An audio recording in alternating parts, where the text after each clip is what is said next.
বিস্ফোরণে কেঁপে উঠেছে কাতারের রাজধানী দোহা। দেশটিতে আবারও হামলা চালিয়েছে ইরান। এর ফলে বেশ কয়েকটি বিস্ফোরণের শব্দ পাওয়া গেছে। কাতারের প্রতিরক্ষা মন্ত্রণালয় জানিয়েছে, আকাশ প্রতিরক্ষা ব্যবস্থার মাধ্যমে একটি ক্ষেপণাস্ত্র হামলা প্রতিহত করা হয়েছে। এছাড়া এক বিবৃতিতে বলা হয়েছে, কাতারের এয়ার ডিফেন্স সিস্টেম সক্রিয়ভাবে আকাশে আসা ক্ষেপণাস্ত্রগুলোকে আটকে দিতে সক্রিয় হয়েছে। তবে স্থানীয় সূত্র জানিয়েছে, দোহার আকাশে পরপর কয়েকটি বিস্ফোরণের শব্দ শোনা গেছে। এদিকে মধ্যপ্রাচ্যের আরেক গোষ্ঠীর উপর হামলা শুরু করেছে ইরান। দেশটি জানিয়েছে, প্রতিবেশী দেশ ইরাকের স্বায়ত্তশাসিত কুর্দি অঞ্চলে কুর্দি সশস্ত্র গোষ্ঠীর বিরুদ্ধে অভিযান শুরু হয়েছে। একই সঙ্গে ইরান, ইসরায়েল এবং মধ্যপ্রাচ্যে মার্কিন স্থাপনাগুলোর উপর ১৯তম দফায় ড্রোন ও ক্ষেপণাস্ত্র হামলা চলছে। বৃহস্পতিবার আল জাজিরার এক প্রতিবেদনে এ তথ্য জানানো হয়েছে।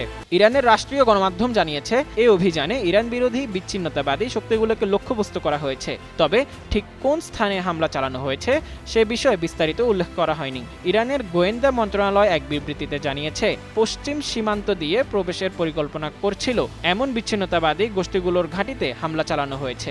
এতে তাদের বড় ধরনের ক্ষয়ক্ষতি হয়েছে।